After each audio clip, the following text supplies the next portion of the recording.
Movie buff specialist Phil and John are back as we continue journeying through our favorite 100 movies of all time. Today is episode number 79, and we are on movie number 22 on both of our lists.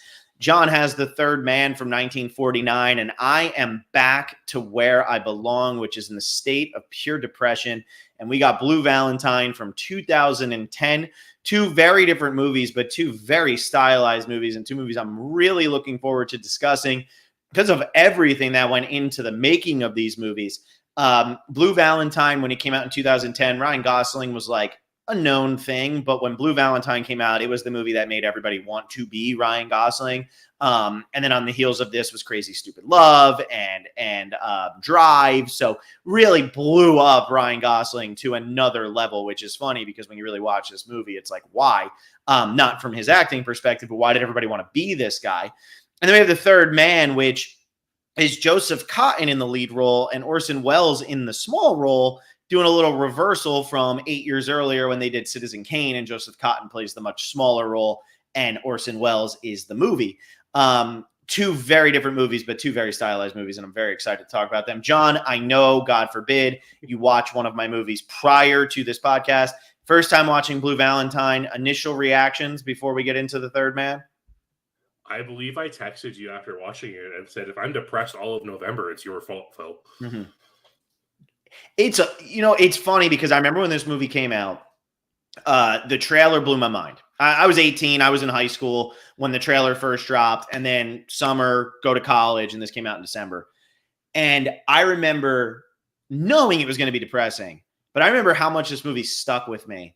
I remember telling people like, oh, it's really depressing. But then people would go watch it, and they were, oh, I didn't cry. I didn't do that. But this isn't a crying movie. This is one of those movies that just makes you feel so. It's like Lost in Translation for me. We're Lost in Translation. Every time it ends, I'm just like, that's what this movie does to me. So we'll talk about it, though, after, because I think we got to start with The Third Man. John, why do you have The Third Man at number 22, other than the fact that you watched BFI's Top 100 at one point? Okay, actually, this isn't because I watched BFI's Top 100, funny enough. The first time I watched The Third, I have a friend who raves about The Third Man, says it's the best movie ever made, or one of the best movies ever made. And eventually I was just like, okay, I'll give it a watch. I'll watch it. Mm-hmm. And it was one of my first forays into noir. And I mean, it's timely that we're talking about this in November, the month dedicated to noir films. It's so classic noir, but at the same time, it has this phenomenal zither accompaniment throughout the entire film, which just doesn't seem to fit the film at all, but in doing so fits the film so well. The reveal halfway through that Harry Lime is still alive, followed by this incredible Ferris wheel scene where Orson Welles just shows why Orson Welles is one of the best actors ever to live.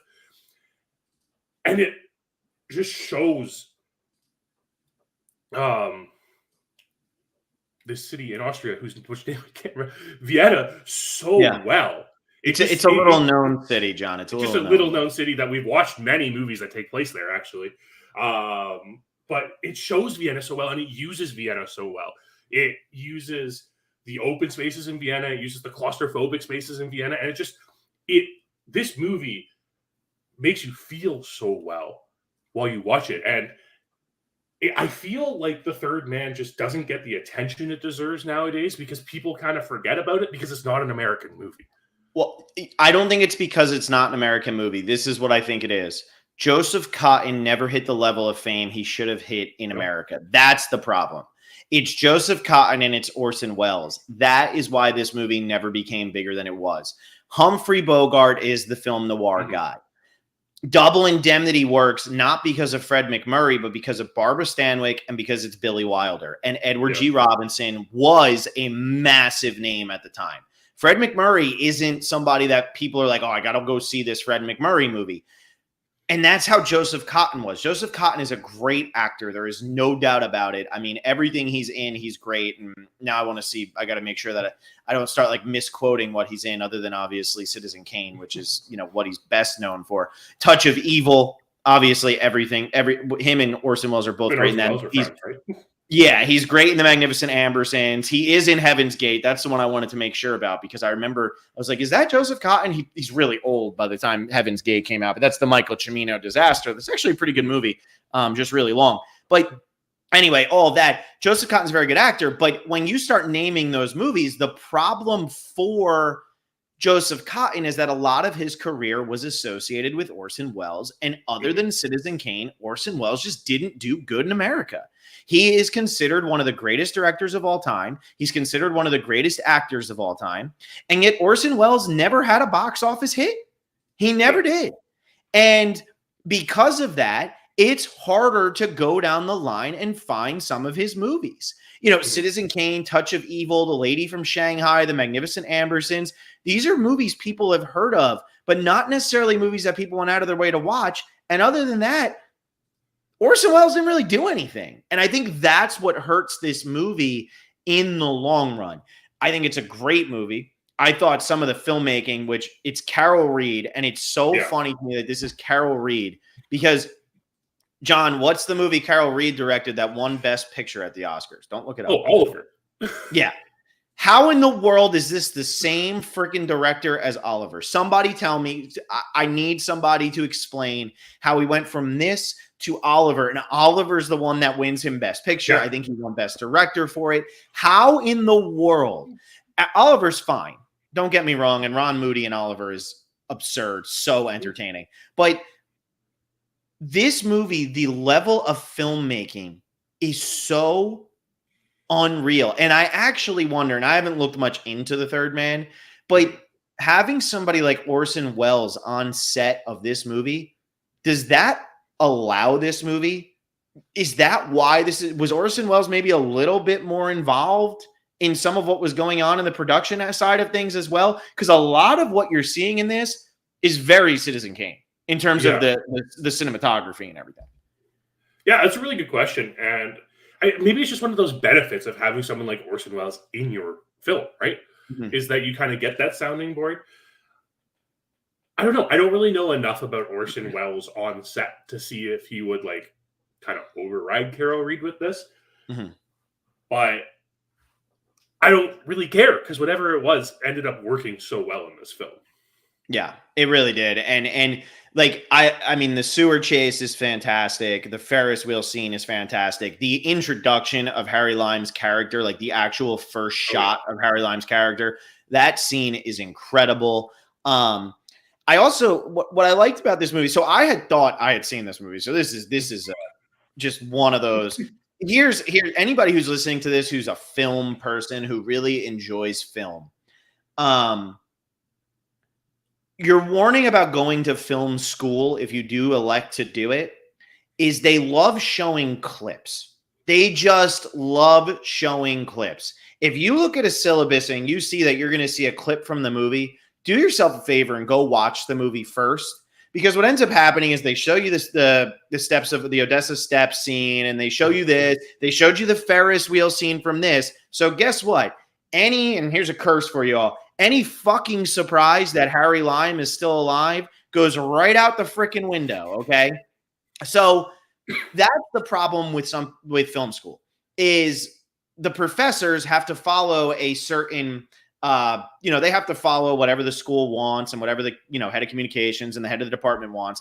But what ends up happening is by doing so, the department tells them, okay, here's the movies you can show, or why are you showing this movie? And it turns into this professor showing you clips from their favorite movies or from the movies that they're being forced to show you clips from by the department, which the department, it's all going to be just, cookie cutter BS. Where they're going to show you the same scenes no matter what film school you go to. If you go to USC, if you go to some random ass film school in the middle of America, it doesn't matter. They're all going to show you the same clips. So I had seen the Ferris wheel scene, and I swear I had seen the tunnel scene. But as I'm watching this movie, I'm like, I don't remember any of this. Now, film noir for me, I don't know why, is a tough genre. I don't know why, but it is a tough genre for me to remember as I'm watching it. I've seen Out of the Past like 5 times, and I couldn't tell you a plot point from that movie, but I know I love that movie, and every time I watch it, I'm like, this is amazing. I can't remember anything from it, and I don't know if it's because all the film noirs blend together, if it just whatever. But I was like, I really do not recollect seeing these things. I don't remember any of this, and I feel like I would have remembered the music or something. Mm-hmm. Then I realized once I got to the Ferris wheel scene that I'd only seen like the last 20 minutes of this movie. Now, I hadn't seen like the meetup scene or anything like that, but I had seen everything else. This is such a great movie, though. And it's such a shame that with film schools, they do waste so much of their time showing these movies from like the 30s, 40s that are, oh, this is important. And we'll talk about important when we get to Blue Valentine. But this is important rather than just showing the entirety of really fantastic movies that actually have techniques that can still be used. Because The Third Man is so influential on so many movies that are being made 70 years later, and you don't even realize it. But it is so influential. The angles, the shadows, the acting, the voiceover with the music that's kind of sarcastic. I mean, I watched Funny Games this week. You can't tell me Michael Haneke never watched this movie and wasn't slightly inspired with the music choices he makes in that movie. Like, you can't tell me. Yeah, and I mean, that's kind of what The Third Man does so well, right? Like, you see this movie, and it's this movie that you kind of heard rumblings of. Like, the big film people talk about it a lot, but like the layman's have never really seen it.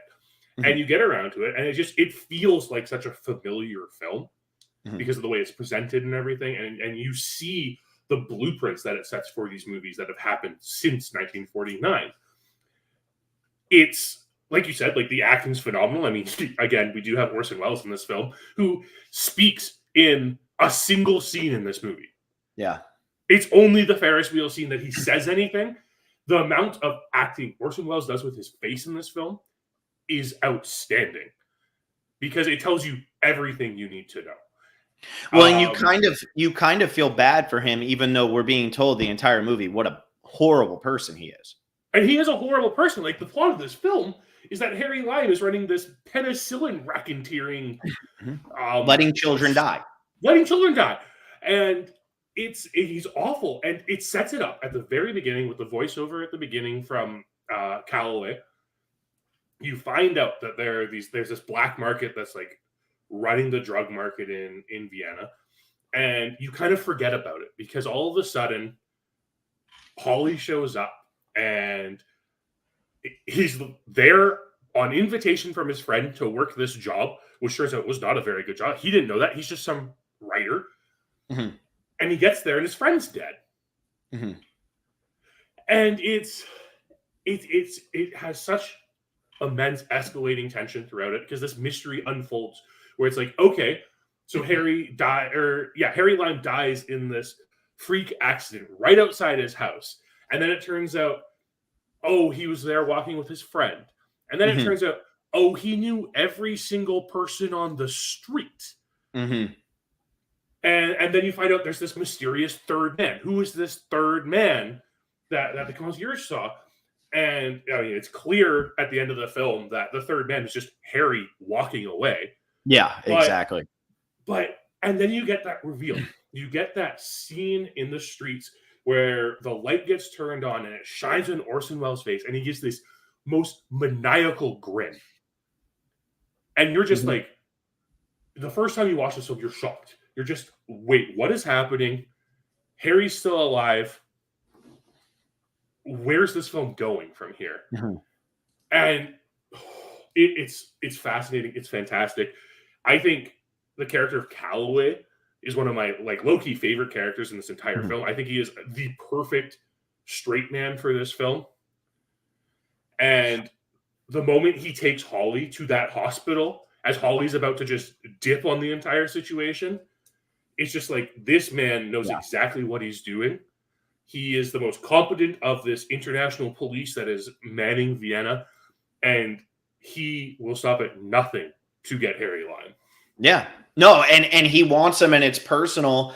And the whole movie is telling him, don't get involved in this, don't get involved in this, don't get involved in this. And, you know, I think what I like so much about the Harry Lime reveal scene is Harry Lime's reaction lets you know that he's almost like, you're impressed that I'm still here, aren't you? And you're happy to see me, aren't you? And in reality, Joseph Cotton's pissed that he's still there. But it's that ego, it's that sense of entitlement of I am, like, look at me, look at what I like. It's so interesting. And like you said, with Orson Welles' acting, it's all facial expressions and everything like that. It's amazing how much he is able to accomplish with so little. And I think that was the whole thing with Orson Welles' whole career. Orson Welles was just such an imposing figure. He had the baby face, but then he also seemed older than he always was. I mean, in this movie, I think he's like 35 years old in this movie. I mean, like, it's crazy how, like, when you think of Orson Welles, his whole career pretty much took place between 27 and 35. And then he ended up doing Touch of Evil when he was old, air quotes. So I love the subtext to this movie. And it's something I'm going to talk about with Blue Valentine, but I'll say it with The Third Man as well. These are the types of movies, like, when I was growing up, I wanted to make movies. I still would love to make movies. You know what I mean? I don't write that off. It's just one of those things, as you start getting older, you're like, how is this going to happen? And also, I never want to live in Los Angeles again. So that makes it a little bit harder because I hate Los Angeles. But these are the types of movies that I loved so much and that I find inspirational because they have very important messages in them. But it's not like this movie was made with the purpose of saying something. The Third Man was made, and it was written by Graham Greene, who's like really, really well known in the mystery world. But it was made because it's an interesting story with interesting characters, with fun reveals, with really good twists. And we have a director who's really invested in creating something. And I feel like now the reason why film noir doesn't really work in today's day and age, or why we're not seeing them, is because every movie, when they're pitching what this movie is going to be, it's okay, what's its importance in society? And in my opinion, that's not what film should be. But it's either what's its importance in society or which Avenger is getting an origin story. Like, that's what it feels like we get all the time now.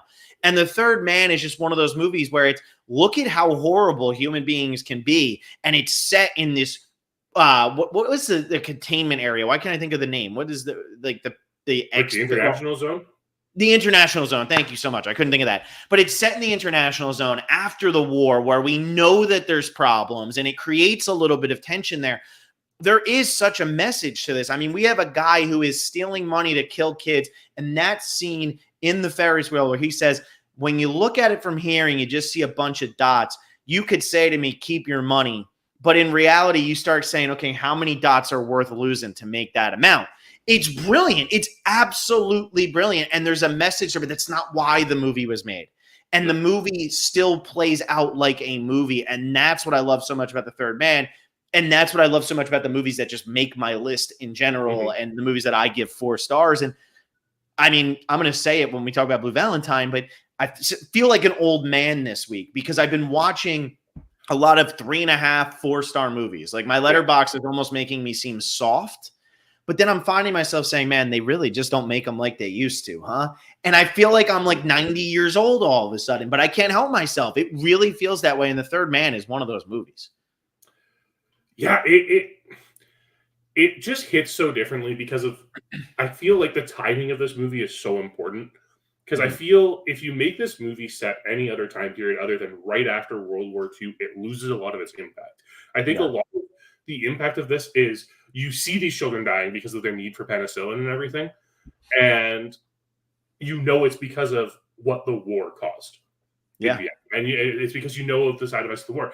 And despite the fact that it never mentions the war itself, I think the only mention we get is at the very beginning when it's explaining that Vienna's divided into the 4 allied powers and everything like that. Other than that, your only real reference to the fact that the war happened is the fact that you see war-torn Vienna in this film. And there's just these ruins amongst these beautiful architectural wonders in Vienna. And it's so powerful because it shows how evil of a man Harry Lime really is. Mm-hmm. Like, you see all this destruction around him, and he only cares about himself. Yeah. Yeah, but I that speech on the Ferris wheel just stuck with me so much, because you have to think when think about it this way, right? What he is essentially saying here, and what I get with the deeper meaning of this as we talk about the war. The war every war is bullshit, right? Like, I think everybody's in agreement on that. Obviously, some wars need to be fought. Can't have Hitler running around doing what he was doing. But at the same time, somebody like Hitler even beginning that process is bullshit. And so the people who determine when we're going to go to war don't go to war. They sit there and they collect their paycheck and they point their fingers, and people go and get killed. And it's no skin off of the other person's back, because when they have to write that letter, I always think there's a song by Pink Floyd called "When the Tigers Broke Free," and it's Roger Waters singing about his father dying in World War I or II or whatever it was. Obviously, it had to be II, right? He couldn't have died in World War I. I would assume it was II. Yeah, he couldn't have died in World War I. That would have been insane. Roger Waters would be 100 years old right now. But he says at one point, he's talking about the letter his mom received, and he says, and it was even signed with his own royal stamp. Mm-hmm. And it's the assembly line. Go watch Modern Times, and that's what these people are churning out when they're writing these letters about thank you for your service, and here's the American flag, and thanks that your son gave his life for this country. Okay, next one. Where do I have to go next? Like, it's terrible, but that's how it is. And I think that's what makes it so much more effective, too, that it's set in this part of the world that is coming back from the war, that has been hit really, really hard. And not for nothing, Austria hammered in both World War I and World War II, because obviously with World War I, it was Franz Ferdinand. So World War I, World War II were horrible for Austria. And now you set it in this carnival setting of, oh, we're coming back. And you have Harry Lime saying all of those things, and he's killing children. Mm-hmm. But at the same time, how different is he really from the leaders who were deciding that we were going to go blow up buildings and kill people in these cities around Europe just to blow up people and kill people? And then, granted, obviously, you were fighting something there's more to it. Right. Yeah, there's more to it. But what I'm saying is there's a serious parallel there when you look at it from that standpoint, because how Harry Lime doesn't give a damn about those kids, the leaders of Austria didn't really care who was going to die in their army when they were going to fight. And that's just the truth of any war. You can say, oh, it's terrible. We thoughts and prayers, blah, blah, blah. The leaders it doesn't affect them. Mm-hmm. If it did, they wouldn't be in wars. There would be no wars. Like, you can say it's terrible, but there would be no wars. And yeah, Harry Lime is a pitiful, terrible human. But when you look at the setting that he's in, you say, okay, how much worse is he really than the people who created this entire place that he's existing in? And is he a product of his environment? Well, that's the very interesting thing about Harry Lime as a character, too, and not being an Austrian character. Mm-hmm. He's American. He's the only, him and Joseph Cotton are the only two Americans? I believe so. We know that there's an American presence in the international zone, but we don't see any other Americans. Mm-hmm.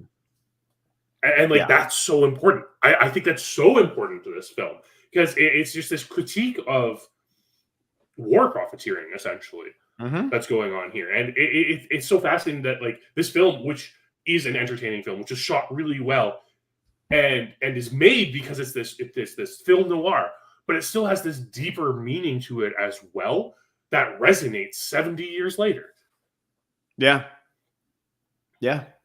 It's and that's the depth. That's what I'm talking about. Like, when we sit down and we watch that scene in film school, okay, great. That's a really well-written scene. But what do you take from that? You haven't seen the rest of the movie. You don't really know what's going on otherwise. You know what I mean? And I just think lose a lot of context of the film, of like that scene, without seeing the rest of the film that precedes it too. 100%. And that's why, like, watching clips in a film class is dumb anyway, unless you're literally watching a clip of like a short or a movie that everybody in the world has seen. But yeah, the Third Man, I love the setup of this movie. This is just simple classic noir. There's nothing complex about this. Guy shows up. I always talk about technology ruins drama. He would have known nowadays that he would have gotten a phone call or something from somebody. Hey, this person's dead. Don't come. But he shows up. Harry Lime is essentially setting him up. He shows up, finds out his friend's dead, but then starts to look into it a little bit and decides to stay. So that is what noir is all about. And it all starts just with Holly's curiosity about it too, right? Like he has no stake in anything. It's a little awkward. Yeah, he gets pulled aside by Calloway, who's like, okay, this is a pretty suspicious here. But it's his own curiosity that really drives this film. And then we get like the introduction of Anna, who is a great femme fatale. And I love the role she plays in this, where she's trying so hard to protect Harry the entire time. It's like she's in on it. She knows what's going on. And she pretty much succeeds at doing it. And we get that final scene right before the subway chase or the sewer chase. And she's done it. Anna has convinced Holly not to betray Harry. And then the absolute absurdity of the entire situation is Harry shows up still. Yep. Because Harry trusts Holly that much. Yeah. It's fascinating how much like these little tiny interactions in this film just build these characters to be so strong. Yeah, and we also don't know exactly how tight him and Harry Lime are. We understand that they're really good friends. It feels like it keeps escalating, but without ever hearing the backstory of what made them so tight. And I think that's really compelling too, and adds to it, because is Holly staying around because he actually cares about Harry Lime that much? Or is he staying around because he's a writer who is now invested in the story that is going on? And therefore he cares about Harry Lime more. And we see this a lot in these types of movies, right? Like that's normally why like a movie like Brick, Rian Johnson's first, or one of his first, whatever. But that works because it's Joseph Gordon-Levitt with the girl dies. And now what's going to happen? She was, they had their little thing, but that's what drives film noir, right? Like a lot of the time is somebody dies that you care about. You don't care about enough that you knew what was going on entirely, but you care about them enough to look into what is fishy about their death. That is what drives noir, because you can't have all the info, but there still needs to be motivation to continue down this path. And that's why, people can say it's a tired genre and they're tired of the femme fatale and whatever. But that's why it's normally a femme fatale or a female who dies, because if you have the male in that role, it's somebody that they didn't totally understand, but they wish they had understood. And now they finally feel like they can get to know that person better. That's the heart of it. And this movie, though, is interesting because it's Harry Lime who dies and the woman is alive the entire time. The femme fatale is around and seems to be in on everything throughout the entire process. Yeah, it's just so well. It's just so well constructed. It feels like a film that is just made from someone who understands the genre so well and understand what is necessary for the genre to succeed. And it's all present here, filled with, like you said, like some absolutely spectacular cinematography in this film. And then the zither, and then there's the zither. And it's I don't know. Such a great music choice. It is, and it feels so playful and so out of place in this film. But like I said earlier, like that's what makes it fit this film so well. It's this Austrian instrument that like never really gets anything. It sounds ridiculous. And it still punctuates every scene because it feels like it's just making fun of how serious every scene is. It does. It does. And there's something about that works, right? Like there's a reason why Stuck in the Middle with You, when somebody's getting their ear cut off, works so well. Like, there's a contrast that when done right really is awesome. Have you seen Blood Simple, the Coen brothers' first movie? No. So they use the same old song throughout that movie by the Four Tops.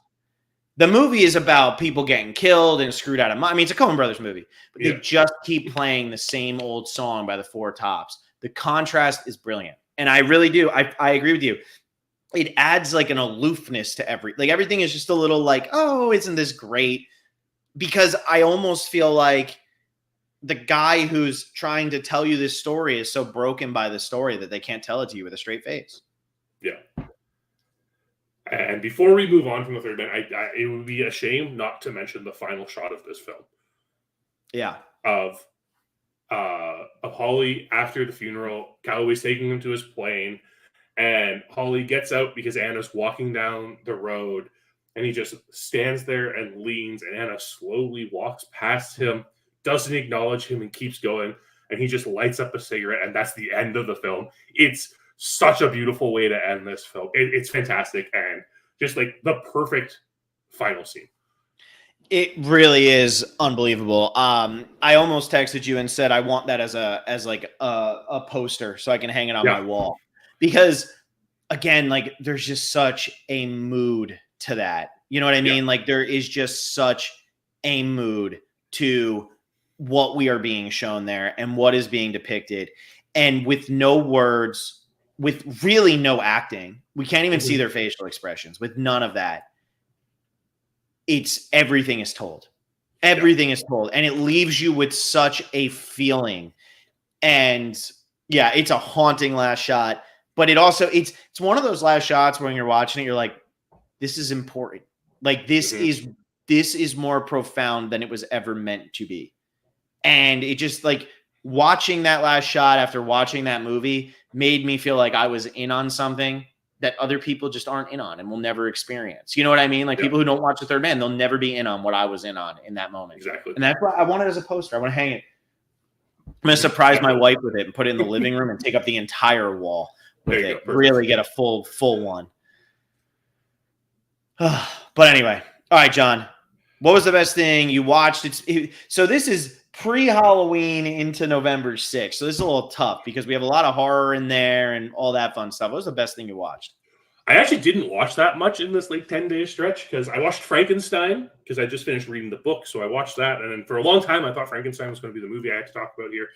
But the other night, I went and saw Park Chan-wook's Decision to Leave, which is a film. It's been really highly touted amongst international film fans. It's a Korean film. It's been out for months in Korea. It's finally got its North American release this in the past week.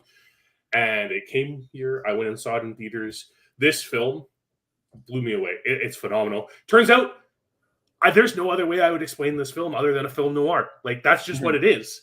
And I was talking to my friend I saw it with who was like, yeah, it was a really good movie, but I didn't really put it over the top. It's like, it was the point where I realized this film was like Double Indemnity, that this film really went that next step for me. It's phenomenal. It's about this cop who goes and investigates this death in Korea, and he meets the widow of the victim, and film noir stuff ensues from there. Phenomenal. Sounds like it would. Gorgeous. It's beautiful. The acting from Park Hae-il and Tong Wei is outstanding. The story twists and turns the entire way. Had no idea where it was going.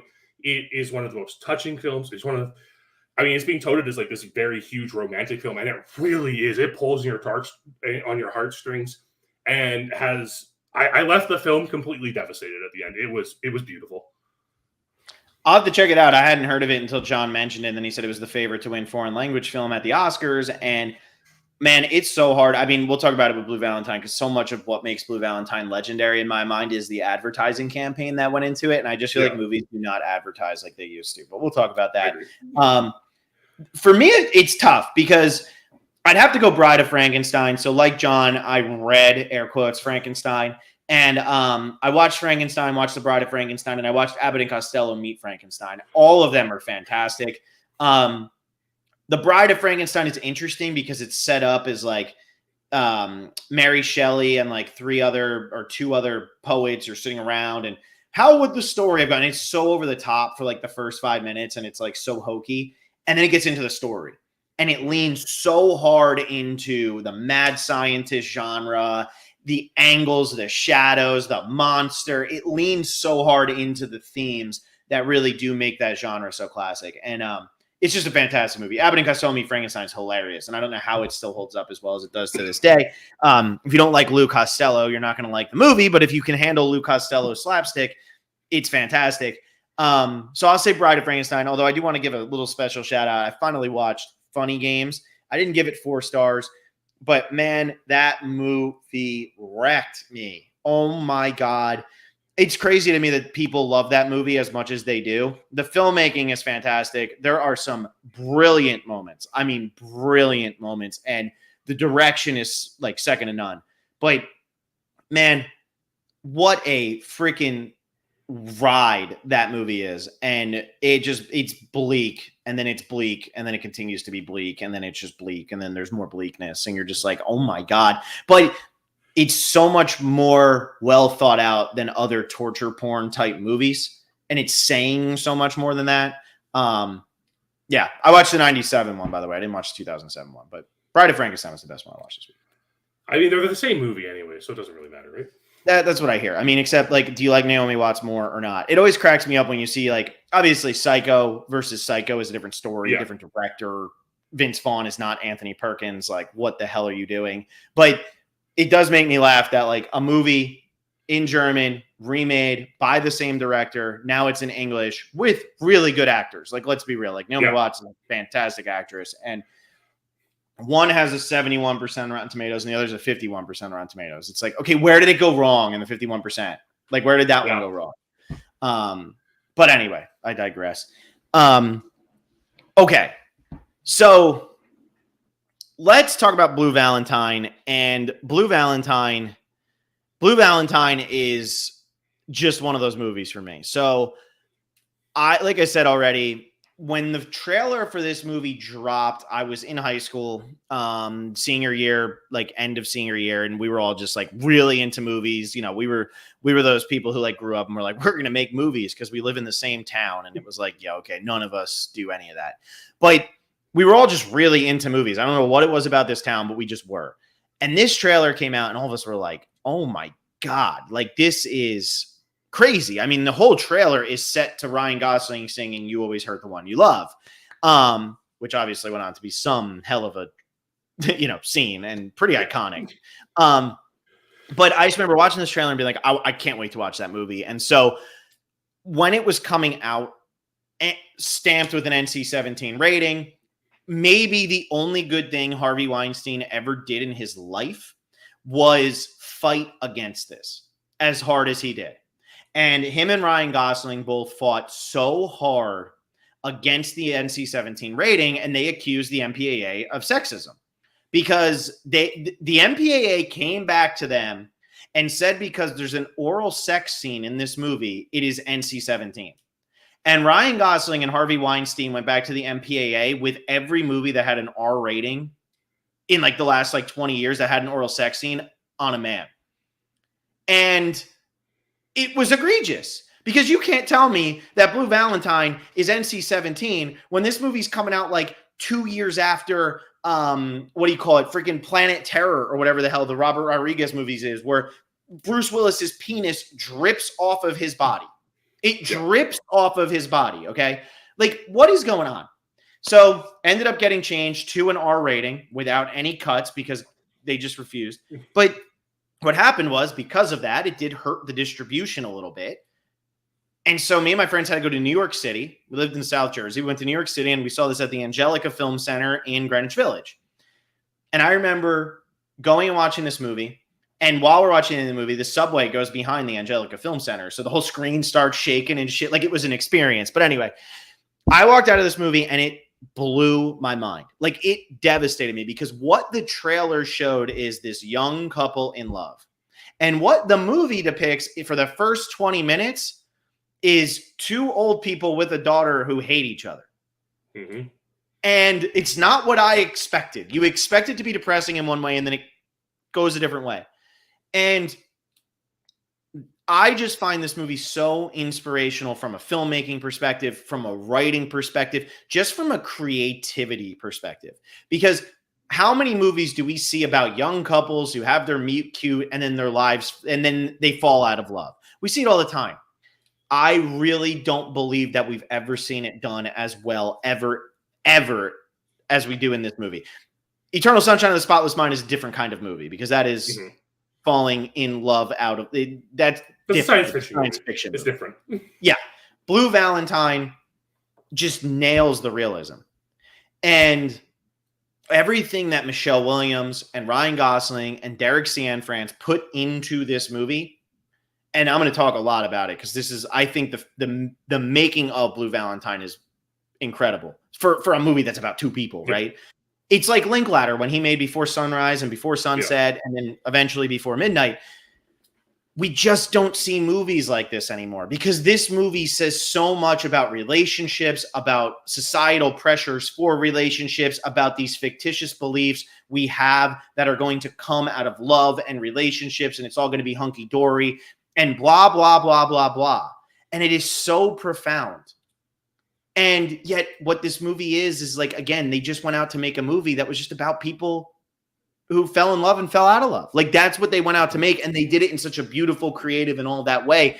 I just like when I keep saying like, they really just don't, after I got done with this, it kind of made me depressed, not just because it was Blue Valentine, but because I said, man, I have the feeling I had 12 years ago when I watched this for the first time and said, man, one day I hope I make something that powerful and that good and whatever. And I had that feeling again. I haven't had that feeling for a long time watching movies. And I had it again, and I felt that inspiration. And then I said to myself, where does this fit in today's marketplace?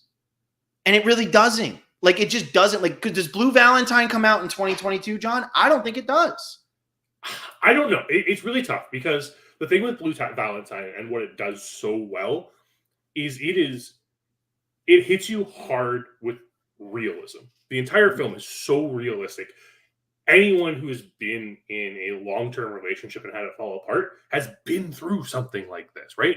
That experience of falling out of love that we don't see in mainstream media very often because people don't like that. People are not like us, Phil. People don't like being depressed all the time after they see a movie. So these type of movies don't do well.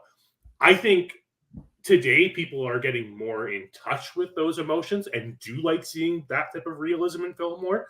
So I do think this could succeed more because I think smaller films that do this succeed more now.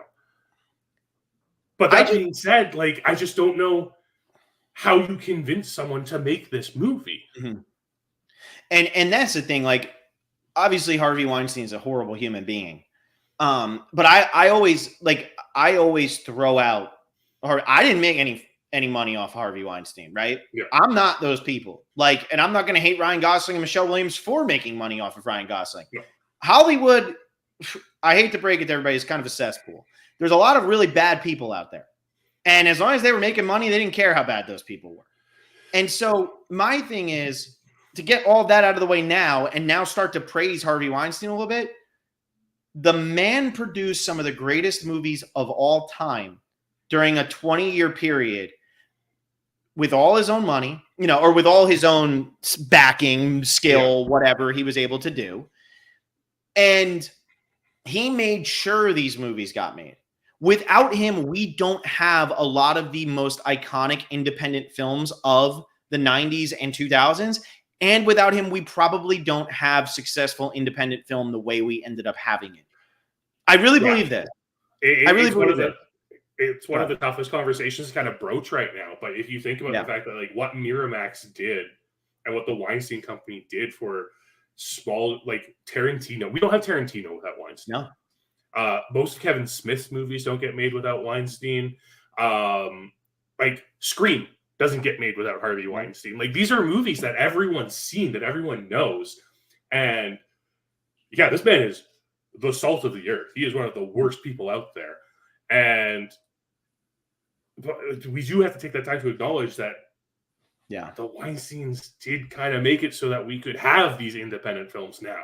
Because where I'm going with all of this, because I don't want to turn the conversation too far from Blue Valentine, because like number 22, and I honestly believe this could be a top 10 movie for me. I really do. Where I'm going with this is I feel like movies like Blue Valentine, Derek Cianfrance was an unknown. Honestly, at this point, Derek Cianfrance is still kind of an unknown. He made The Place Beyond the Pines. didn't do very well at the box office, made the Light Between the Towers or whatever with Michael Fassbender and Alicia Vikander. That didn't do well at the box office. Then he turns around and he writes Sound of Metal, co-writes Sound of Metal. Now, people don't really realize that, and that's kind of where Derek Cianfrance has gone at this point. But what I'm getting at is a lot of really great independent film, if it's not an Oscar movie, it's just getting swept under the rug these days. Because rather than having the Weinstein Company owning Hollywood in this independent space and making sure to get distribution for these types of movies, we have Netflix and Amazon and Hulu and Apple fighting for this stuff, where you can't watch Coda without having an Apple TV subscription. Now, I don't recommend you get an Apple TV subscription to watch that steaming pile of crap, but the Oscar Best Picture winner from 2022 cannot be viewed without purchasing a subscription to Apple TV Plus. We're no longer in this world of how can we get a movie like Blue Valentine out there for the people to see. We are now, which is what Harvey Weinstein and Ryan Gosling and Michelle Williams fought so hard for in 2010.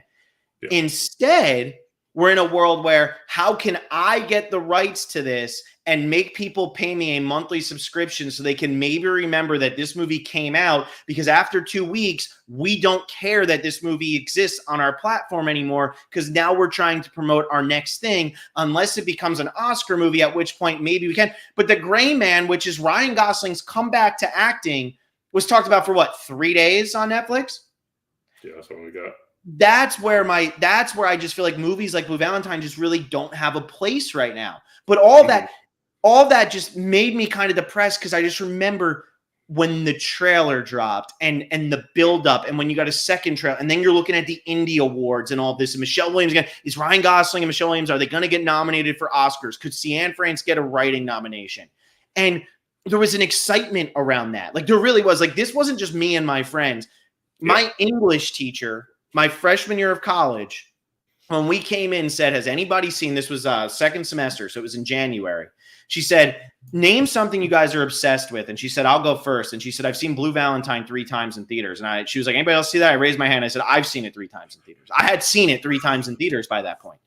And it was amazing what this movie kind of did because of what the content was and how raw and real it was, but also the production and the advertising, the free advertising they got because of the MPAA. Nowadays, I don't think somebody would fight I think they'd say, okay, we have to cut that scene out. Or like we had Blonde with the Marilyn Monroe movie, where Blonde came out on Netflix, had that scene that was really talked about. And guess what? Netflix just stopped promoting Blonde. They just stopped promoting it. That's what's happening nowadays. And it's kind of depressing. It really is.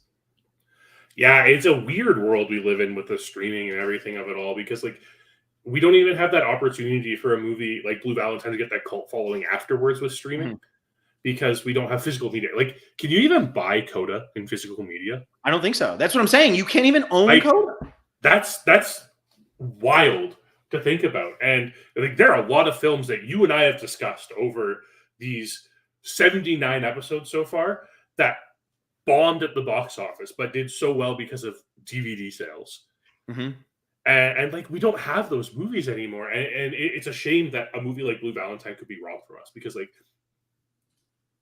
it's this movie makes you feel so many emotions. I should have known right away when I saw Michelle Williams in this film that I was going to be absolutely depressed out of my mind, because she only is in depressing movies.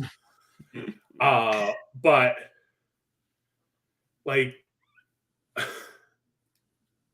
I don't know, like, this film is so real. And like, I connected with this film.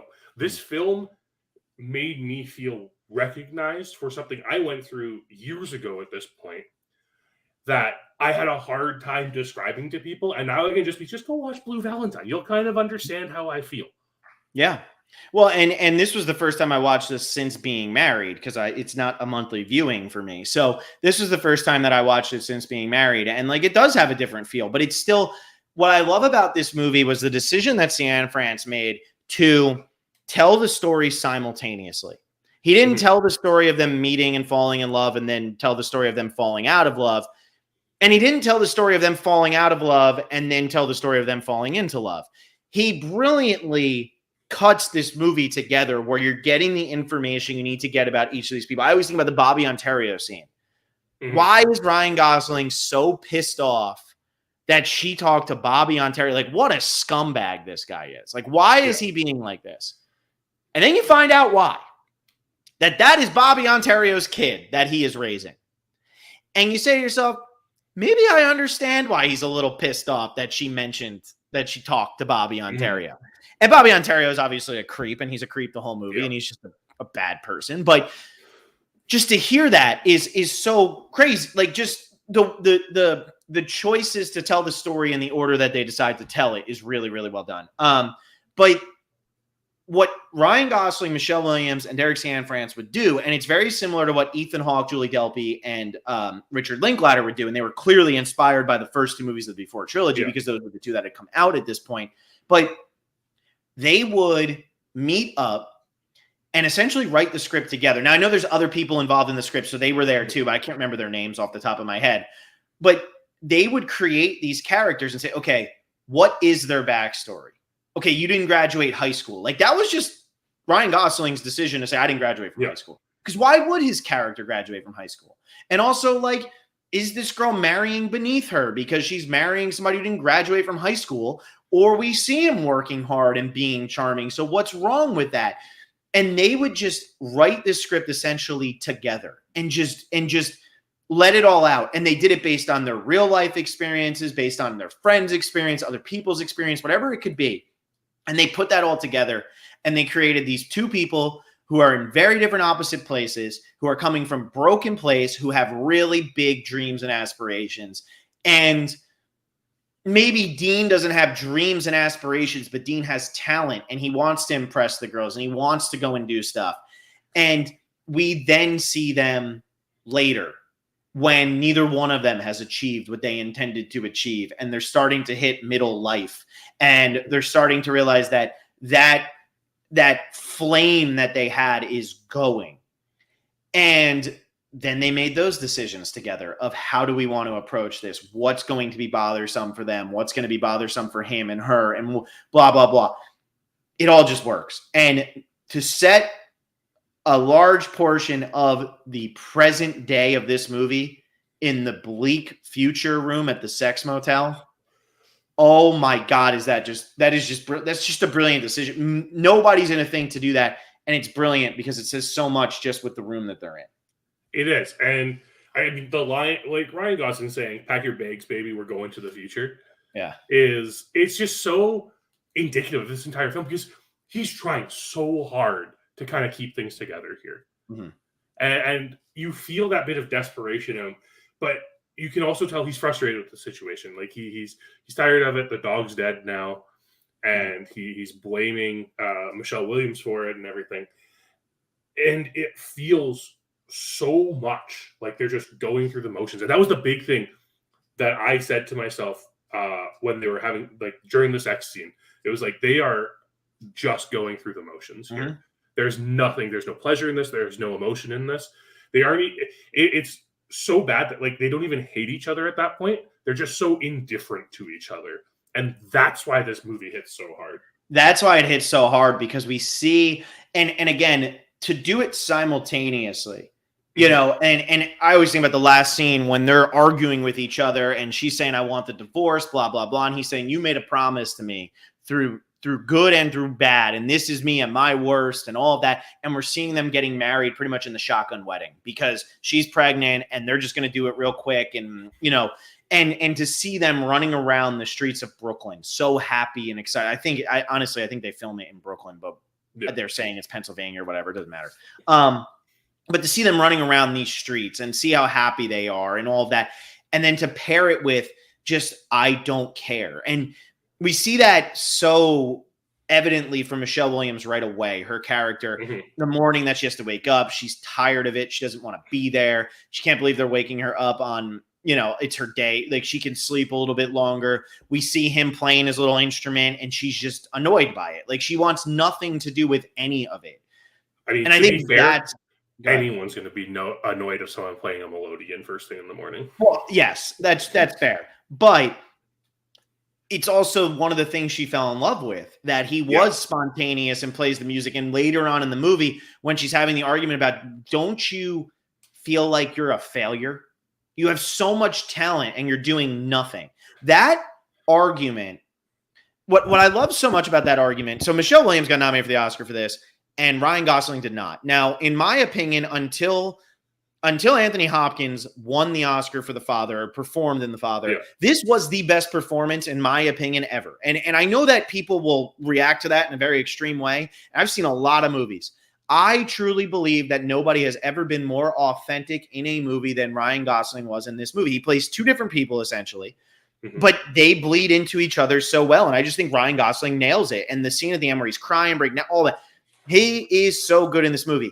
And the clip they used at the Oscars for Michelle Williams' nomination was that argument scene.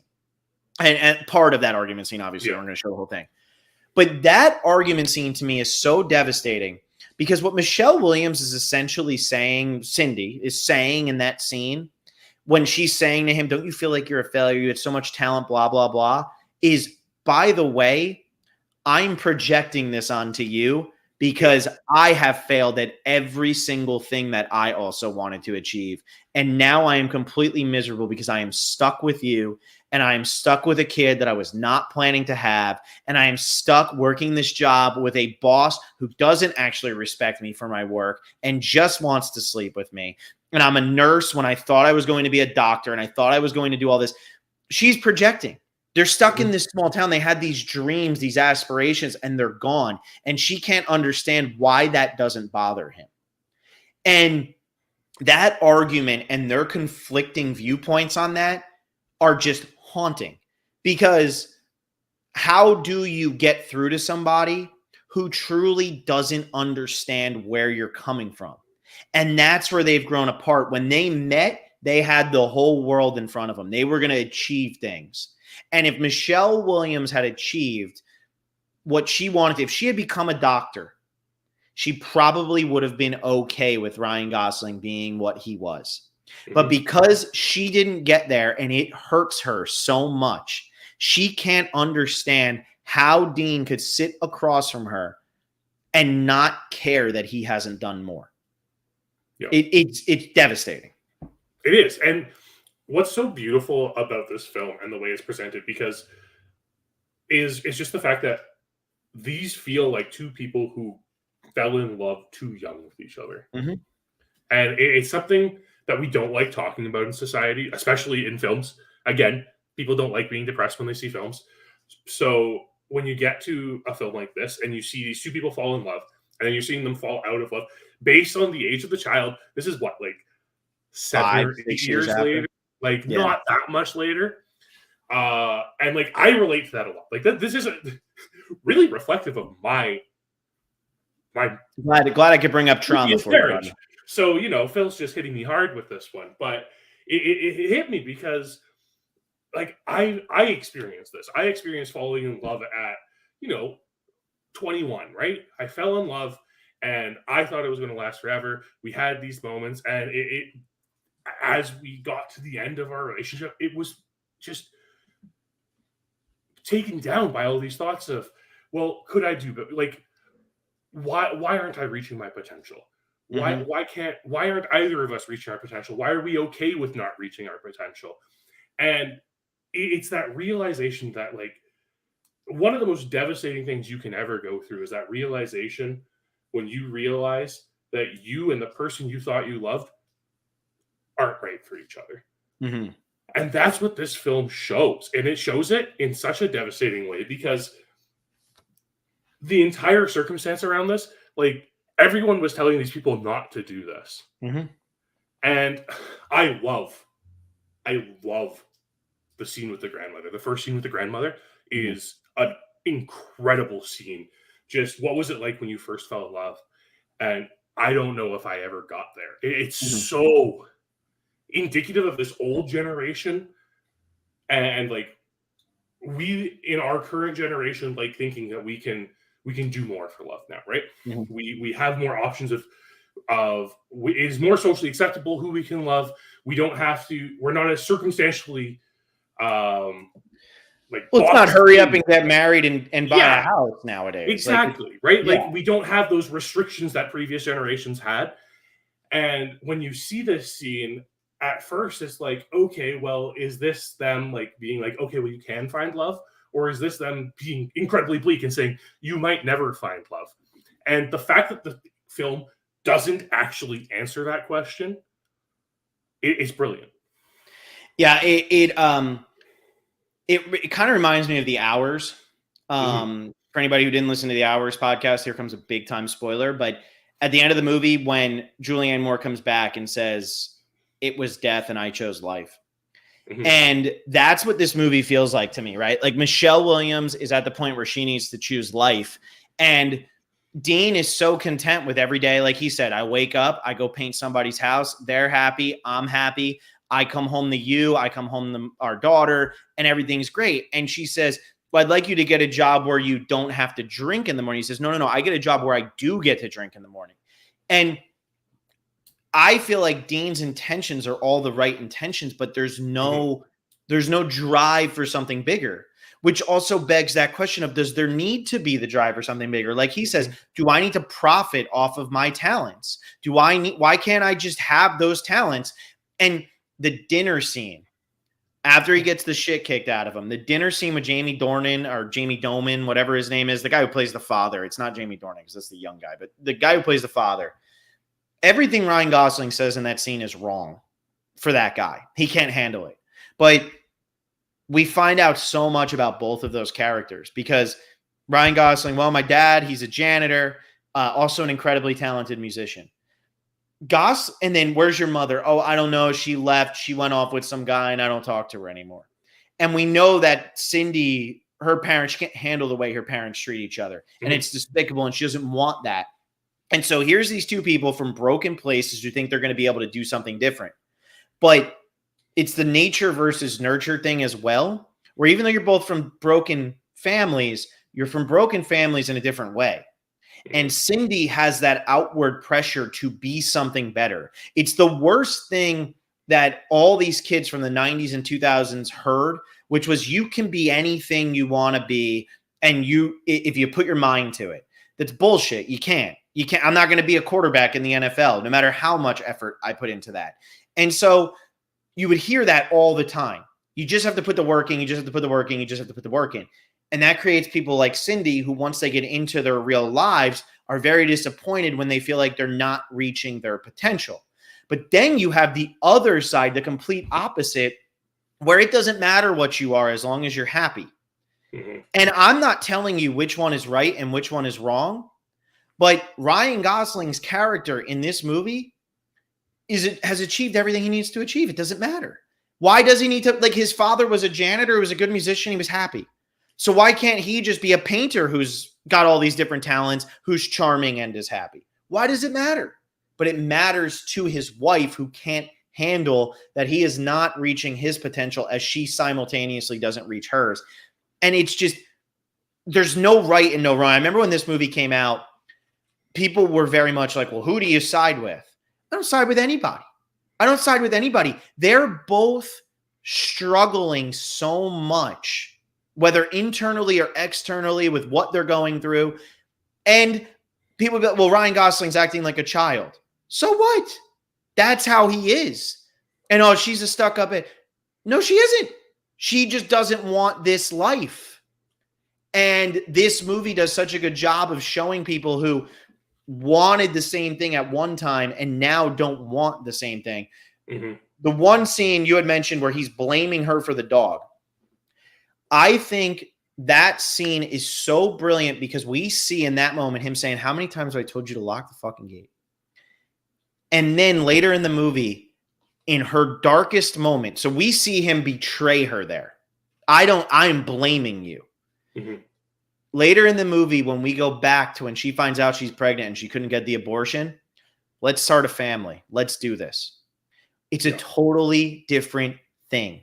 And as much as Dean acts like, well, I'm still so in love with you and this, that, and everything, he has also fallen away from what he had felt for her originally, even if he's fighting it a little bit harder than Michelle Williams' character is.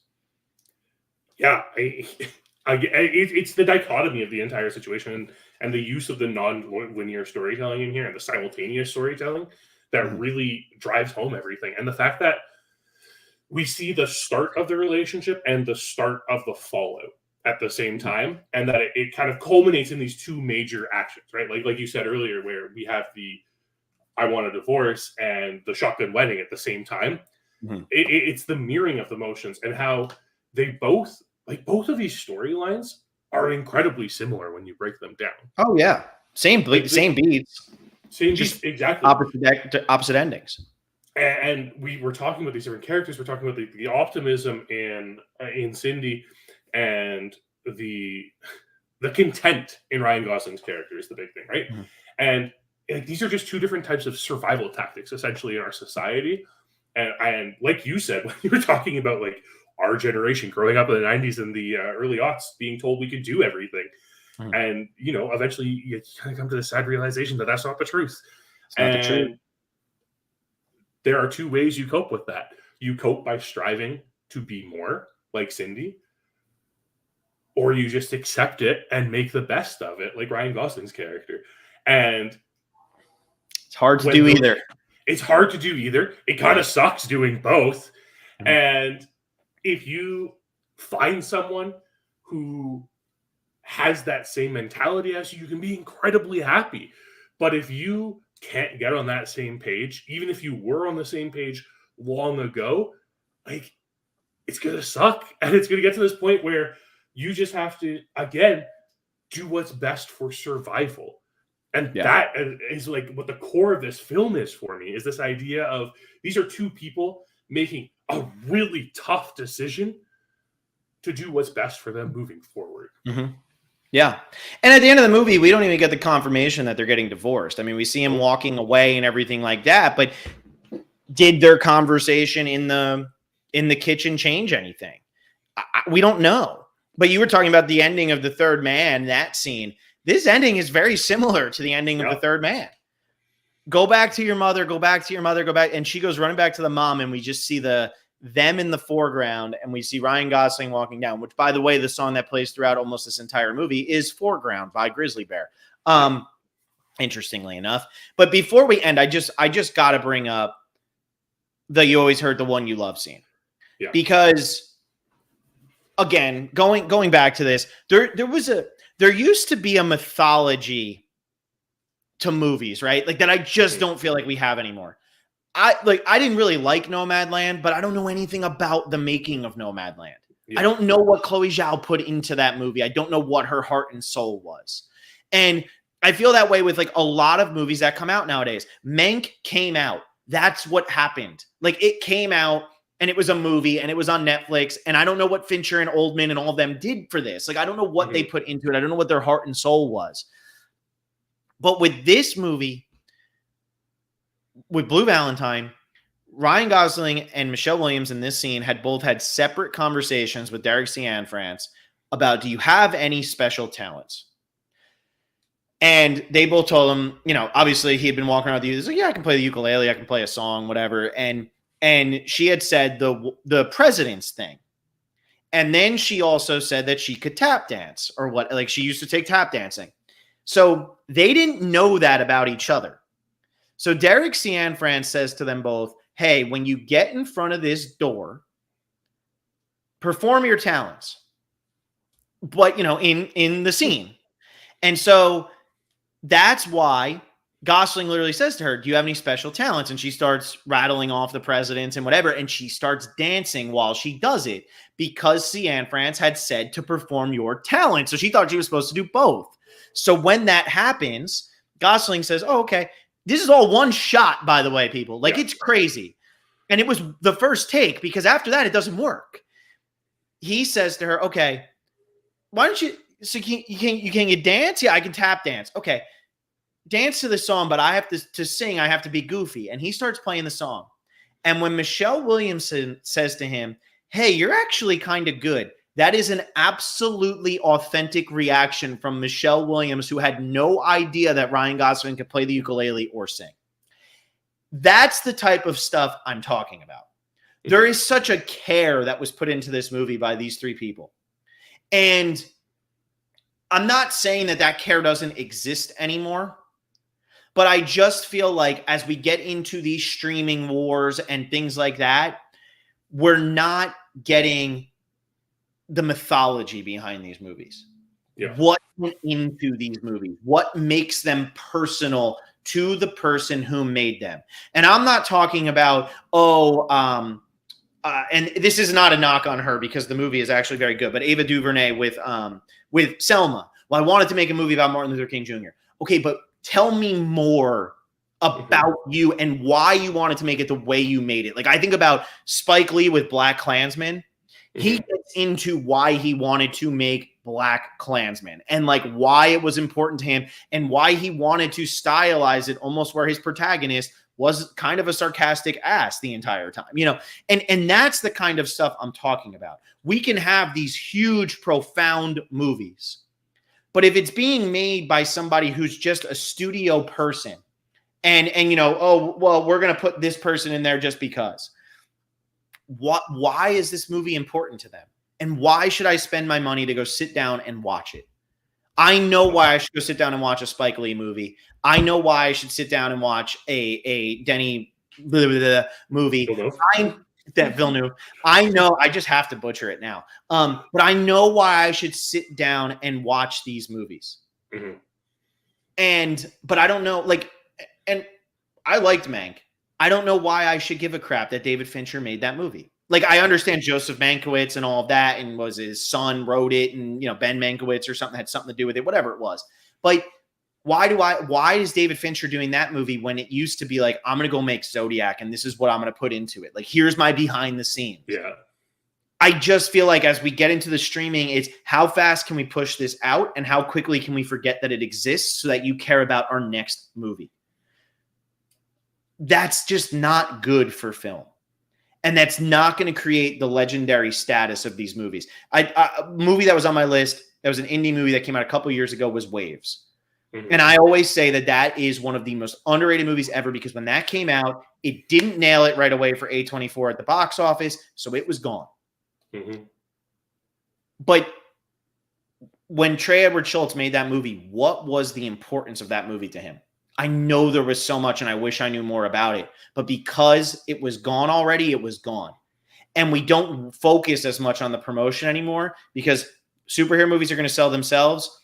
And if a Netflix movie doesn't get as many clicks, it doesn't matter. And it's going to get the clicks anyway because people are going to open up their Netflix and see a new movie. That's your advertising. That's your promotion. I just, like, when I say they don't make them like they used to, I just want to know the passion that is behind it. That's what I want to know. And with Blue Valentine, there is such a passion to this movie. This movie was not made for money. This movie was not made for fame. This movie was not made for Oscars. This movie was made because these people who were involved with this movie wanted to make a great movie that was something that people could relate to. And I haven't felt that in a while. I mean, I love The Father. Don't get me wrong. I think The Father is one of the best movies ever, but I still don't even know. Did Florian Zeller have something like that going on? We don't know because Florian Zeller is not a big enough name right now. So we don't focus on Florian Zeller. And that was an indie movie. That wasn't a Netflix or an Amazon movie. So we throw it to the wayside. It's sad how that's all going. And that's my soapbox for the day. You know, I just have to get that out because I just wish I would have the same feeling in 2022, 2023, watching a movie as I do when I sit down and watch Blue Valentine. And I just haven't had it. Yeah. I used to have it all the time. And that's why my top 100 is loaded with depressing freaking movies. It's okay. We got to watch more depressing movies in the future. We do. And it's going to be a little bit, guys. I think we had said in 2 weeks, we're going to be coming back. The week of Thanksgiving, we'll be coming back. Billy Zane, the famous Billy Zane, says Blue Valentine is my favorite rom-com. Yes, very. But we'll be back in 2 weeks, and we're going to be talking about a ghost story from 2017 and Lawrence of Arabia from 1962. So don't worry, a ghost story will make you feel super small and unimportant and all that fun stuff, and will hit you right in the depression feels, just like Blue Valentine did. That's a movie, John, that, again, the making of adds to the appeal of that movie, because what they did, Casey Affleck and Rooney Mara, and what's the director's name again? David Lowery. Yeah, Lowery. What they did is just brilliant. I mean, it's brilliant. I can't wait to talk about that. And maybe it's a rule of threes. Maybe we just need like the Richard Linklater. 3 people, Ethan Hawke. We just need the rule of threes. But I can't wait to talk about that one. And Lawrence of Arabia, obviously, 4-hour epic. That's, can't wait. John, you've seen Lawrence of Arabia or no? No. Okay, so anyway. It's 4 hours long. It's 4 hours long. It is, but you sat down and watched Tango, which is 8 hours long, so I don't want to hear it. Yeah, I'm intending to watch it again soon, too, so I shouldn't really be talking. You should do a double feature of that and Lawrence of Arabia and just not see the world for a day. But anyway, it's depressing because it's daylight savings and it's dark already and I'm miserable. So I'm going to go. But thank you all for listening. Become patrons, patreon.com/Survivor Specialist. If you want to talk movies, we have the Discord where you can talk movies and all that fun stuff. John jumps in there all the time trying to start conversations, but clearly none of you are in there because everybody just ignores it. So become patron, patreon.com/Survivor Specialist. John, don't stop fighting. Don't stop going. It's going to work one day. I know. And we'll see you all in about 2 weeks when we talk about A Ghost Story and Lawrence of Arabia.